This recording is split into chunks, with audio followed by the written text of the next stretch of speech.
विश्व का सबसे महान संविधान है हमारे देश हिंदुस्तान का संविधान। संविधान का मसौदा तैयार करने वाली समिति ने हिंदी और अंग्रेजी दोनों में ही हस्तलिखित और कॉलीग्राफ्ट में इसे तैयार किया। इसमें किसी भी तरह की टाइपिंग या प्रिंट का प्रयोग नहीं किया गया। जिस दिन भारत का संविधान तैयार किया जा रहा था उस दिन बारिश हो रही थी। भारत की संस्कृति में इसे शुभ संकेत माना जाता है। न केवल प्रकृति ने हमारे संविधान को सांस्कृतिक रूप से नवाजा है, बल्कि इसके निर्माताओं ने भारतीय संस्कृति के प्रत्येक कालखंड को भी इसमें शामिल किया है। संविधान दिवस पर देखिए हमारी स्पेशल रिपोर्ट।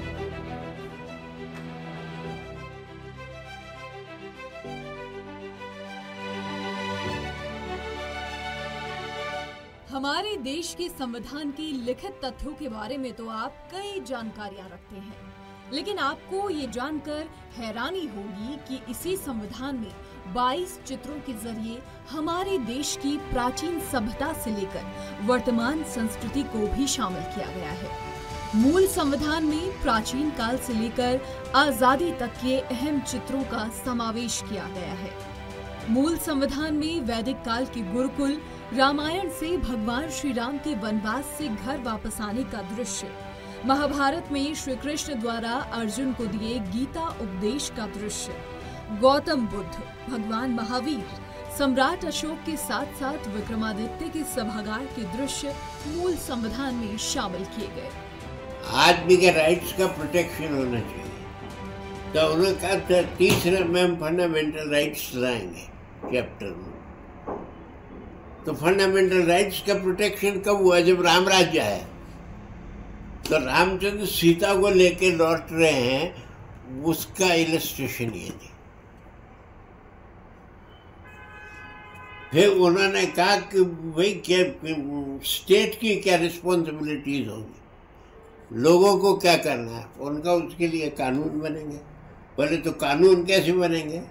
पहले कानून बनेंगे इस बेसिस पे कि ड्यूटी प्रधान देश होगा, स्टेट के ऊपर ड्यूटी लगेगी। Director principles of state policy, राज्य के नीति निर्देशन करते कि आपकी पॉलिसीज इसके माफिक होंगी।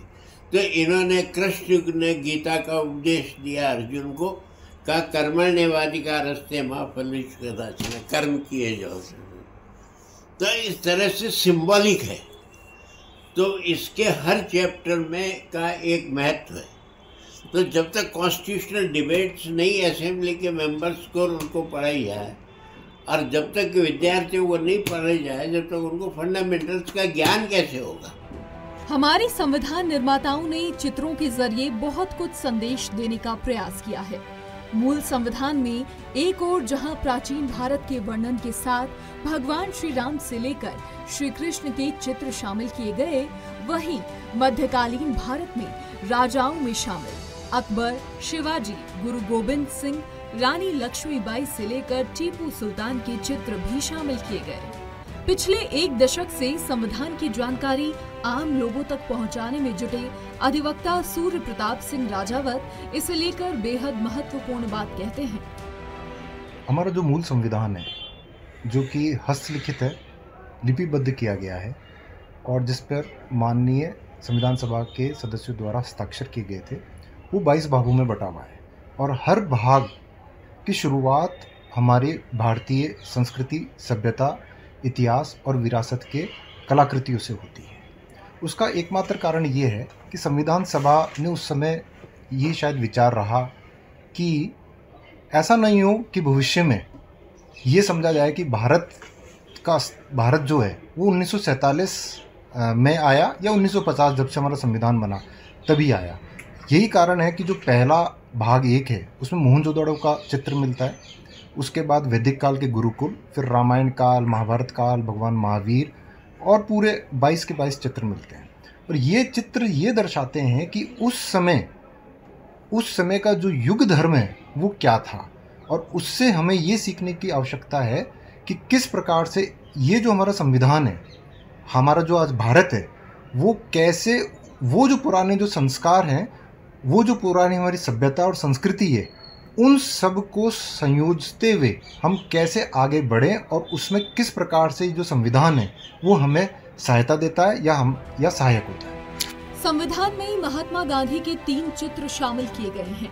क्रांतिकारियों को शामिल करते हुए निर्माताओं को विदेश में रहकर भी भारत माता की आजादी के लिए त्याग करने वाले क्रांतिकारी नेताजी सुभाष चंद्र बोस के चित्र को भी शामिल किया।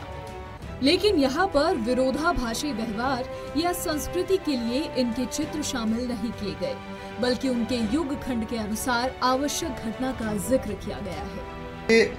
जैसे कहते हैं ना, जैसी दृष्टि वैसी सृष्टि, ये कहने को है कि इसमें हिंसा हो रही है या अहिंसा है या दंगे हो रहे हैं। बात ये समझने की है कि जब गांधी जी की जब बात करते हैं तो अहिंसा का जो मार्ग है वो भी बड़ा महत्वपूर्ण रहा हमारे स्वतंत्रता आंदोलन में। लेकिन जैसे ही परिस्थितियां बदली सेकेंड वर्ल्ड वॉर के दौरान, और जब नेताजी सुभाष चंद्र बोस को लगा कि शायद हमें आज़ादी गांधी जी के बताए हुए मार्ग से जल्दी नहीं मिल सकती, तो उन्होंने अपना जो रिवोल्यूशनरी जो है, क्रांतिकारी, वो वाले कदम उठाते हुए, और इसीलिए दोनों के चित्र हमारे उसमें रखे हुए हैं हमारे संविधान में। इसलिए संविधान सभा ने कभी ये नहीं कहा कि हमें जो आज़ादी मिली वो सिर्फ हिंसा के कारण मिली या अहिंसा वाले कारण से मिली है। जब भी ज़रूरत होगी भविष्य में, जहाँ जैसी ज़रूरत होगी, देश काल परिस्थिति के अनुसार अर्थात युग धर्म के अनुसार हमें वो ऐसे जो ऑप्शंस हैं, ऐसे जो विकल्प हैं, उनका चुनाव करना पड़ेगा।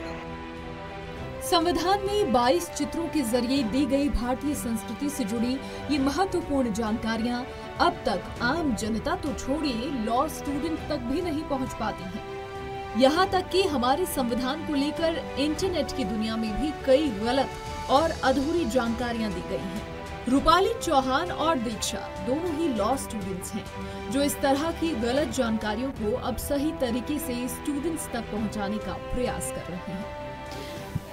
मुझे ये लगता है कि जैसे हमने यहाँ पढ़ा और संविधान के बारे में पढ़ा, संविधान को जाना, तो लोगों के अंदर एक ना इस चीज़ को लेके एक मिसकंसेप्शन है कि हमारा जो कॉन्स्टिट्यूशन है ये हमने मतलब कहीं से कॉपी किया है, कहीं से लिया है, कहीं से कुछ और किया है। पर जब हम इसका प्रियम्बल पढ़ते हैं ना, तो इसका प्रियम्बल शुरू होता है we the people of India से, ठीक है। तो वो जो we the people of India है, और उसकी एक लास्ट लाइन लिखी हुई है कि do hereby adopt, enact and give ourselves to this constitution. तो इसमें लिखा हुआ है कि ये जो हमारा कॉन्स्टिट्यूशन है ये हमने खुद को हमें दिया है, हमने कहीं से उठाया नहीं है ना, हमने मतलब किसी और ने हमको नहीं दिया है, ये हमने खुद ने बनाया है, हमने खुद को दिया है। हमारे जो जब कॉन्स्टिट्यूंट असेंबली बनी थी तो हमारे समाज के हर अलग अलग डिफरेंट जो एरियाज़ थे, डिफरेंट सेक्ट के लोग थे, वो सब मिलके एक 389 मेंबर्स की असेंबली बनी थी। वो असेंबली के जो लोग थे वो लोगों के रिप्रेजेंटेटिव्स थे, वो अलग अलग लोगों की, मतलब हमारी जो इंडिया की पॉपुलेशन थी उस टाइम 60 करोड़ के आसपास थी, तो वो जो 389 मेंबर्स थे वो 60 करोड़ की पॉपुलेशन को रिप्रेजेंट कर रहे थे कॉन्स्टिट्यूशन के अंदर। और फिर जब 26 नवंबर 1949 को जब हमने ये कॉन्स्टिट्यूशन लिखा बनाया, और हमने लास्ट में जो प्रियम्बल में लाइन दी कि we give to it all self, तो वो कॉन्स्टिट्यूशन मतलब वो पढ़ने में आता है कि ये हमने खुद को दिया है। तो अब ये जो लोग कहते हैं कि ये सरकार की जिम्मेदारी है कि ये सरकार को ये काम करना चाहिए, उसको ये काम करना चाहिए, बट अल्टीमेट जो रिस्पॉन्सिबिलिटी है ना, it lies with in the people itself, because जो अल्टीमेट जो पावर होती है वो भी पीपल के अंदर होती है। क्योंकि हर जो गवर्नमेंट जो हर तरीके की एक सोसाइटी होती है, मतलब सिस्टम होता है, जैसा कि सर ने भी बताया है कि हर युग में एक स्मृति होती है कि सोसाइटी गवर्न कैसे होगी। तो ये सोसाइटी को गवर्न करने के लिए फिर एक प्रमुख की ज़रूरत होती है। तो हमारे कॉन्स्टिट्यूशन में प्रमुख की जो रिस्पॉन्सिबिलिटी है वो हमने गवर्नमेंट को दी है। अगर हम ओरिजिनल कॉन्स्टिट्यूशन देखेंगे तो उसके अंदर 231 पेजेस है, लेकिन अगर हम उसी चीज़ को अगर गूगल करेंगे तो हमें ये पता लगता है कि उसमें 251 पेजेस दिए हैं। तो ये एक गलती है कि ये हमें तभी पता लगेगी जब हम ओरिजिनल जो आर्काइव्स हैं, जो कि वहाँ जो कॉन्स्टिट्यूंट असेंबली मेंबर्स थे उनकी जो बुक्स हैं उनको पढ़ेंगे तो हमें जाके वो चीज़ें पता लगेगी। जैसे कि एक बी शिवाराव सर थे, वो कॉन्स्टिट्यूंट असेंबली के मेंबर थे, तो वो हाउसिंग कमेटी के मेंबर थे, लेकिन अगर आप अभी इस चीज़ को गूगल करेंगे तो आपको कुछ किसी और कमेटी के मेंबर दिखाएंगे। तो ये चीज़ें आपको तभी पता लगेगी जब आप कॉन्स्टिट्यूंट असेंबली डिबेट्स पढ़ेंगे, कॉन्स्टिट्यूशन बुक्स पढ़ेंगे। जैसे कि बहुत सारे ऐसे फैक्ट्स हैं जो कि हमें अभी तक बहुत से लॉ स्टूडेंट्स को पता ही नहीं है, जैसे कि 2 साल 11 महीने और 18 दिन लगे थे पूरा कॉन्स्टिट्यूएंट असेंबली को प्रिपेयर करने के लिए। जो हमारा संविधान है 114 दिन लिए थे ड्राफ्टिंग कमेटी ने to prepare the draft of the constitution, जो आज हमारा संविधान, जिसे हम हमारा संविधान मानते हैं। उसके अलावा उसमें 7,000 से ज़्यादा अमेंडमेंट हुए थे और 2,000 से ज़्यादा अमेंडमेंट को उन्होंने कंसिडर किया था।